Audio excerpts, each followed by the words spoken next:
ఇంక్లాబ్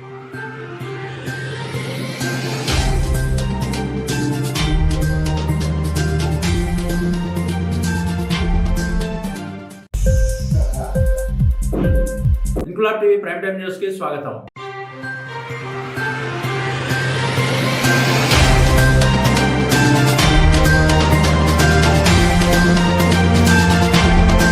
మోడీ ప్రభుత్వాన్ని నడుపుతున్న భారతీయ జనతా పార్టీ ఎన్నికల నిధుల కోసం బ్యాంకుల బాండ్లను వాడుకుంటుందని సిపిఎం ఆరోపించింది. తక్షణమే ఆ బ్యాంక్ బాండ్లను వెనక్కి తీసుకోవాలంటూ విజయనగరంలో కంటోన్మెంట్ లోని స్టేట్ బ్యాంక్ వద్ద ధర్నా నిర్వహించింది. ఈ సందర్భంగా సిపిఎం జిల్లా కార్యవర్గ సభ్యులు రెడ్డి శంకర్రావు మాట్లాడుతూ బీజేపీ అదానీ, అంబానీ లాంటి వాళ్లకు కొమ్ము కాసి ప్రజాధనాన్ని లూటీ చేస్తోందని ఆరోపించారు. కోట్ల విలువ చేసే బాండ్ల ద్వారా వచ్చిన డబ్బును రానున్న ఎన్నికల్లో ఖర్చు పెట్టేందుకు సన్నద్ధం అవుతోందన్నారు. జాతీయ, ప్రైవేట్ బ్యాంకులైన ఐసిఐసిఐ, యాక్సిస్ వంటి బ్యాంకుల వద్ద ఉంచిన బాండ్లను తక్షణమే వెనక్కి తీసుకోవాలని శంకర్రావు డిమాండ్ చేశారు. కాని పక్షంలో స్టేట్ బ్యాంక్ ఆఫ్ ఇండియా బ్రాంచ్ల వద్ద నిరసన దీక్షలు చేపడతామని హెచ్చరించారు.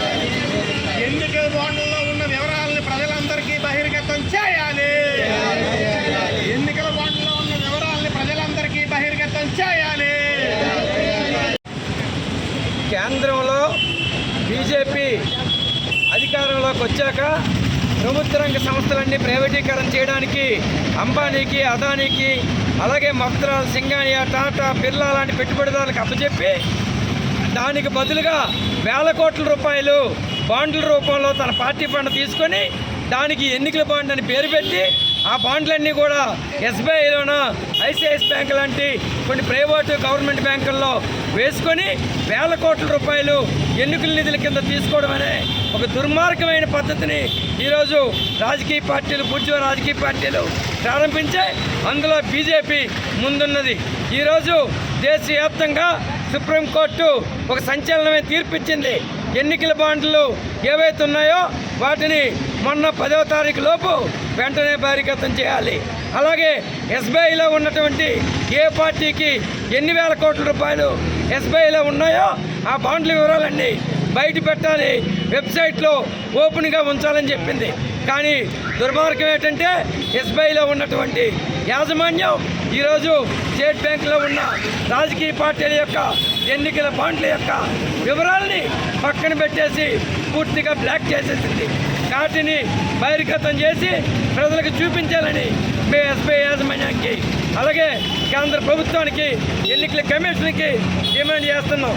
అంతేకాదు ఎన్నికల బాండ్లు నిషేధించాలి. ఎన్నికల బాండ్లు ఈ ఎన్నికల్లో, రేపు జరగబోయే ఎన్నికల్లో వేల కోట్లు ఖర్చు పెట్టే అవకాశం ఇవ్వకుండా వాటిని ఫ్రీ చేయాలి. అలాగే రాబోయే కాలంలో ఎన్నికల బాండ్ల పద్ధతిని పూర్తిగా రద్దు చేయాలని సిపిఎం పార్టీ దేశవ్యాప్తంగా ఈరోజు అన్ని బ్యాంకుల దగ్గర తమ నిరసనని తెలియజేస్తూ ఉంది. ఈ దేశం ప్రజాస్వామ్య దేశం. ప్రజాస్వామ్య దేశంలో సుప్రీంకోర్టే చివరిది. సుప్రీంకోర్టు ఇచ్చిన తీర్పుని అమలు చేయకుండా తాత్సారం చేయడం అత్యంత దుర్మార్గం. బీజేపీ ప్రజాస్వామ్యాన్ని కూనిచ్చేస్తుందనడానికి ఎన్నికల బాండ్లు బహిర్గతం చేయాలనే సుప్రీంకోర్టు తీర్పును అమలు చేయకపోవడమే నిదర్శనం. దీన్ని ప్రజలంతా అర్థం చేసుకొని మా పోరాటాన్ని బలపరచాలని, బీజేపీ మీద ఒత్తిడి తేవాలని సిపిఎంగా విజ్ఞప్తి చేస్తాం. ఇంక్లాబ్ టీవీ వీడియోలు మీకు నచ్చినట్లయితే లైక్ చేయండి, షేర్ చేయండి, కమెంట్ చేయడం మర్చిపోకండి. సబ్స్క్రైబ్ చేయని వాళ్ళు వెంటనే సబ్స్క్రైబ్ చేసుకోండి. మా వీడియోలు మీరు వెంటనే చూడాలనుకుంటే కింద ఉన్న గంట సింబల్ని గట్టిగా కొట్టండి.